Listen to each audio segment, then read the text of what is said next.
بسم اللہ الرحمن الرحیم۔ السلام علیکم ورحمۃ اللہ وبرکاتہ۔ بسم اللہ الرحمن الرحیم۔ الحمد للہ رب العالمین والصلاة والسلام علی رسولہ الامین وعلی آلہ وصحبہ اجمعین ومن تبعہم بإحسان الی یوم الدین، اما بعد۔ فعن عبد اللہ بن عمرو رضی اللہ تعالی عنہما ان النبی صلی اللہ علیہ وسلم قال ان من اشراط الساعة ان یوضع الاخیار ویرفع الاشرار، رواہ الامام الحاکم فی مستدرکہ۔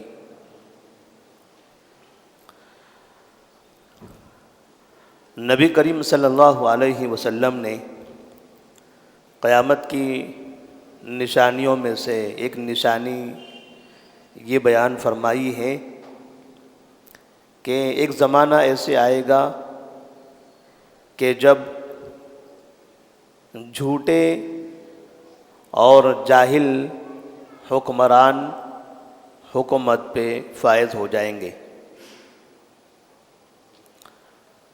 حکومت ایک ذمہ داری ہے، کسی بھی چیز اور کسی بھی کام کا ذمہ دار بننا، اس کے لیے امانت داری کی ضرورت ہوتی ہے۔ چھوٹا سا بھی کام، اگر آپ کسی کو 100 روپیہ دیتے ہیں اور ایک وقت کا اس سے وعدہ کرتے ہیں کہ یہ 100 روپیہ آپ مجھے فلاں وقت میں واپس کر دو، تو سامنے والا آدمی اب وہ 100 روپے کا امین ہوگا، اس کا ضامن ہوگا، اس پر اس کی امانت داری یہ ہوگی کہ وہ 100 روپیہ برابر اسے واپس کر دے۔ کوئی شخص کسی آدمی سے کہے کہ میں ذرا باہر جا رہا ہوں، میری دکان آپ دیکھتے رہیے، کوئی آ کر یہاں گڑبڑ نہ کرے، کوئی سامان نہ اٹھائے۔ تھوڑی دیر کے لیے 5 منٹ 10 منٹ کے لیے وہ آدمی وہاں کھڑا ہوتا ہے، اس آدمی کے لیے امانت داری ضروری ہے، حالانکہ وہ اس دکان کا مالک نہیں ہے اور نہ بڑی مدت تک کے اس کی ذمہ داری ملی ہے۔ صرف 5 سے 10 منٹ کے لیے اس کی ذمہ داری یہ ہے کہ وہ دکان کے سامنے کھڑا رہے، اس کی نگرانی کرے۔ اگر وہ انسان امانت دار ہے تو ایسی صورت میں وہ دکان محفوظ ہے، آنے والا آدمی اس سے خوش رہے گا۔ اگر وہ انسان امانت دار نہیں ہے تو جانے والے آدمی نے جس آدمی پر بھروسہ کیا، پتہ چلا کہ وہی چوری کر کے بھاگ گیا۔ جیسے بعض مرتبہ ہوتا ہے، ہم کسی کو اپنا سامان دیتے ہیں یا اس کے پاس رکھتے ہیں امانت کے نام سے، اور وہ لے کے فرار ہو جاتا ہے۔ کسی کو ہم پیسہ دیتے ہیں تجارت کے نام سے، وہ پیسہ لے کے فرار ہو جاتا ہے۔ تو ایسے امانت میں خیانت کرنے والے، چھوٹی چیزیں، بڑی چیزیں اور بھی بڑی چیزیں، اس میں اس اعتبار سے ہمارے اطراف میں لوگ بہت ہیں۔ ہر چھوٹی بڑی جگہوں پر لوگ خیانت کرتے ہوئے دکھائی دیتے ہیں۔ جب پورے شہر کی نگرانی ہو، پورے شہر کی ذمہ داری ہو، پوری ریاست کی ذمہ داری ہو یا پورے ملک کی ذمہ داری ہو، تو پھر اس کی ذمہ داری کا کیا کہنا؟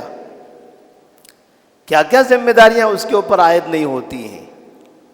انسانوں کی جانوں کی حفاظت، اس کے مال کی حفاظت، ان کی عزتوں کی حفاظت، ان کے دین کی حفاظت، پھر اسی طرح سے پورے ملک میں امن ہو، خوف خطرہ نہ ہو، فسادات نہ ہو، لوگ بازاروں میں تجارت کر رہے ہیں، امانت داری کے ساتھ تجارت کریں۔ جہاں پر لوگ ایک محلہ ایک شہر آباد کرتے ہیں، وہاں آپس میں مل جل کر رہیں، ایک دوسرے پر حملہ نہ کریں، ایک دوسرے کے دشمن نہ بن جائیں۔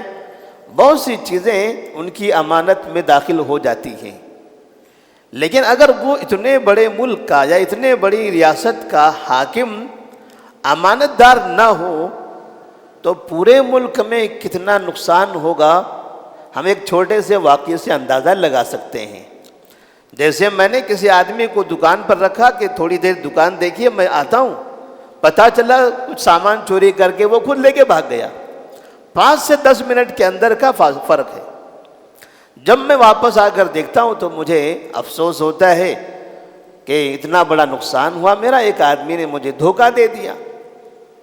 معمولی ایک ذمہ دار تھوڑی سی خیانت کر بیٹھتا ہے تو اتنی تکلیف ہوتی ہے، جب ملک کا ایک ذمہ دار ہو اور وہ ملک میں خیانت کرنے لگے تو پھر کتنے لوگوں کا نقصان ہوگا، کتنے لوگوں کی زندگیاں تباہ ہوگی، اس کا اندازہ نہیں ہو سکتا۔ اور ایسی حالتیں ہم دنیا کے اندر دیکھ رہے ہیں۔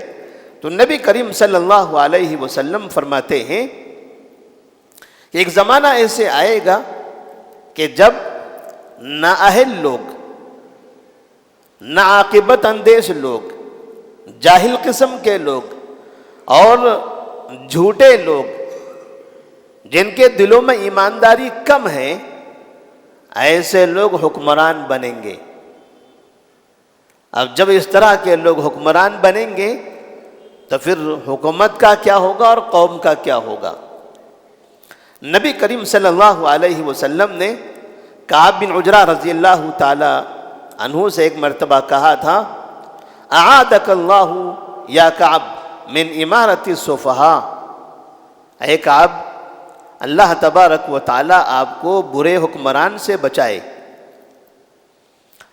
تو انہوں نے کہا یا رسول اللہ صلی اللہ علیہ وسلم یہ برے حکمران ہوتے کون ہیں، یہ کس طرح کے لوگ ہوتے ہیں؟ تو آپ نے فرمایا امراء یکونون بعدی لا یہتدون بہدی ولا یستنون بسنتی، ایسے امراء جو میرے بعد ہوں گے اور میرے طریقے پر نہیں چلیں گے، میری سنت کو نہیں اپنائیں گے، جو میرے راستے پر نہیں چلیں گے، میری سنت کو نہیں اپنائیں گے۔ یعنی مطلب یہ ہے کہ جو کتاب و سنت پر عمل کرنے والے نہیں ہوں گے۔ اور پھر آگے بڑی تفصیل ہے کہ وہ جھوٹ بولیں گے اور بہت سے لوگ ان کے جھوٹ پر ان کی تائید بھی کریں گے، جن کی وجہ سے پورے ملک میں فساد ہوگا۔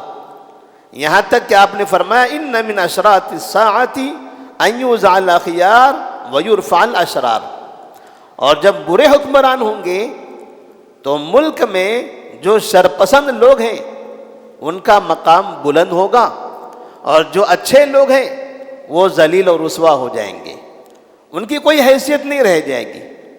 برے لوگ بڑے عزت دار بنیں گے، جو فراڈ کرنے والے ہیں، دھوکہ دینے والے ہیں، جو قتل کرنے والے، جو فساد مچانے والے ہیں، حاکم کی نگاہ میں ان کی بڑی عزت ہوگی، ان کا اونچا مقام ہوگا۔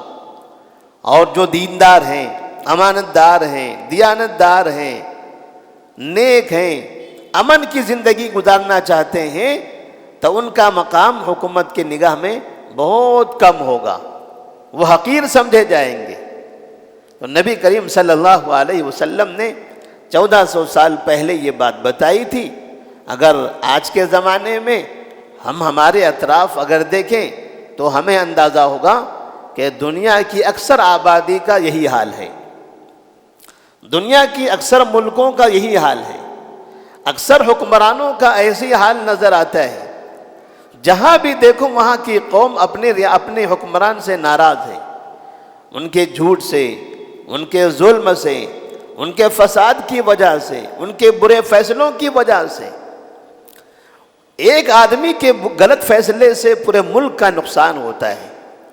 اس لیے کہتے ہیں کہ جب انسان کو ذمہ داری دی جائے تو یا تو اگر وہ ذمہ داری نہیں نبھا سکتا ہے تو اسے ذمہ داری چھوڑ دینا چاہیے، اسے ذمہ داری چھوڑ دینا چاہیے۔ چھوٹی چھوٹی جماعتوں کے ذمہ دار بھی ایسے ہی ہوتے ہیں، جمعیتوں کے ذمہ دار، جماعتوں کے ذمہ دار، قوموں کے ذمہ دار، اداروں کے ذمہ دار۔ اگر ذمہ داری نبھا نہیں سکتے تو آپ چھوڑ دیجئے، نبھا سکتے ہو تو ایمانداری سے نبھائیے، کیونکہ ان سب کے بارے میں آپ سے پوچھا جائے گا۔ اگر ذمہ دار بن کر غلط فیصلے کرو گے پوری قوم کو اس کا نقصان اٹھانا پڑتا ہے۔ تو اللہ تبارک و تعالیٰ سے دعا ہے کہ اللہ تبارک و تعالیٰ ہم تمام کو برے حکمران سے، برے ذمہ داران سے محفوظ رکھیں، ہم سب کو ہمارے ملک میں خاص طور پر امن کی زندگی عطا فرمائے۔ والسلام علیکم ورحمۃ اللہ وبرکاتہ۔